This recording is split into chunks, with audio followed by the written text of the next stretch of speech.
Hello friends, मैं हूं मलिक फरीदी। 2016 की नोटबंदी आपको याद होगी, जब देश भर के बैंकों के बाहर लोगों की लंबी लंबी कतारें लगी थी। लोग बंद हो चुके नोट को बदलवाने के लिए घंटों इन कतारों में खड़े रहते थे। जनता को तकलीफ तो खूब हुई, लेकिन सरकार ने दलील दी कि नोटबंदी इसलिए जरूरी थी क्योंकि इससे काले धन की रोकथाम होगी, देश की अर्थव्यवस्था पर एक सकारात्मक प्रभाव पड़ेगा।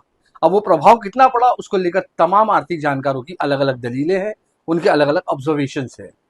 लेकिन जहां तक अपराधियों का सवाल है, तो अपराधी सरकार या जांच एजेंसी के साथ वो खेल खेलते हैं, तू डाल डाल मैं पात पात।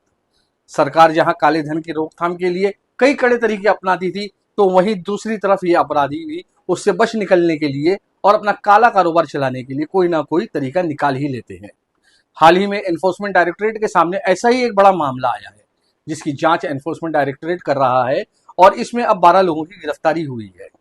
एक बड़े रैकेट का भांडाफोड़ हुआ है, जिसमें कि 269 शेल कंपनी और 12 पार्टनरशिप फर्म बनाकर भारत से काला धन विदेश भेजा जा रहा था, और इस काम में कुछ बैंक कर्मचारी और चार्टर्ड अकाउंटेंट भी शामिल थे।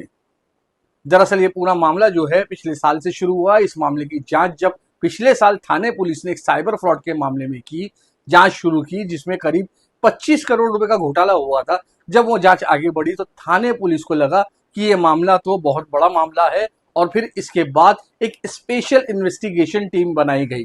उस स्पेशल इन्वेस्टिगेशन टीम ने 2 लोगों को गिरफ्तार किया, और उनसे पूछताछ में एक आदमी का नाम सामने आया, जिसका नाम था जितेंद्र पांडे। जितेंद्र पांडे नाम का ये शख्स एक बड़ी नामचीन बैंक में बैंकर का काम करता था, रिलेशनशिप मैनेजर भी था, और ये पता चला वो इस पूरे रैकेट का किंग पिन था। उसने किया ये था कि काले धन को बाहर भेजने के लिए, जिनको भी काला धन बाहर भेजना होता था, उसको फैसिलिटेट करने के लिए उसने 269 शेल कंपनीज बनाई थी। इन शेल कंपनीज के जरिए काले धन को बाहर भेजा जाता था, और शेल कंपनीज जिनको पैसा भेजती थी उसके लिए 12 पार्टनरशिप बनाई थी, जो कि हांगकांग, सिंगापुर और थाईलैंड के एड्रेस पर थी। तो ये 269 शेल कंपनीज और 12 पार्टनरशिप फॉर्म के जरिए ये पूरा काला कारोबार चलता था। अब जब थाने पुलिस ने इस तरह की एफआईआर दर्ज की, तो इसके बाद एनफोर्समेंट डायरेक्टरेट के भी कान खड़े हो गए, और इस साल की शुरुआत में एनफोर्समेंट डायरेक्टरेट ने भी इस मामले की जांच शुरू की और जितेंद्र पांडे को गिरफ्तार कर लिया।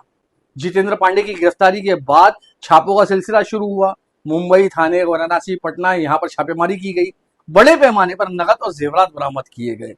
कई फर्जी दस्तावेज भी बरामद किए गए, जिनके आधार पर यह पूरा रैकेट चल रहा था। एक एक करके कुल 12 लोगों की गिरफ्तारी हुई इस मामले में। जांच में यह पता चला कि यह पूरा रैकेट कुछ चार्टर्ड अकाउंटेंट की मदद से चल रहा था।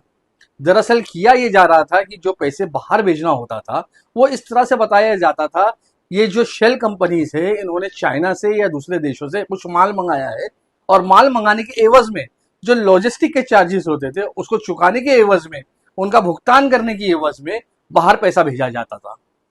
इस मामले में कई बैंकों की शाखाएं थी, कुछ विशेष ऐसी शाखाएं थी जिनके जरिए इस तरह का फ्रॉडुलेंट लेन देन किया जा रहा था।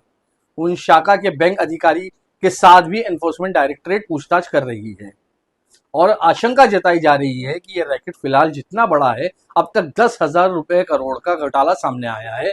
इससे और कई ज्यादा बड़ा हो सकता है, इसमें कई और ज्यादा लोग भी शामिल हो सकते हैं। आने वाले वक्त में कुछ और भी गिरफ्तारियां इसमें हो सकती है। कैमरामैन आहत के साथ मैं मलिक फरीदी, खबरें एक्सप्रेस न्यूज।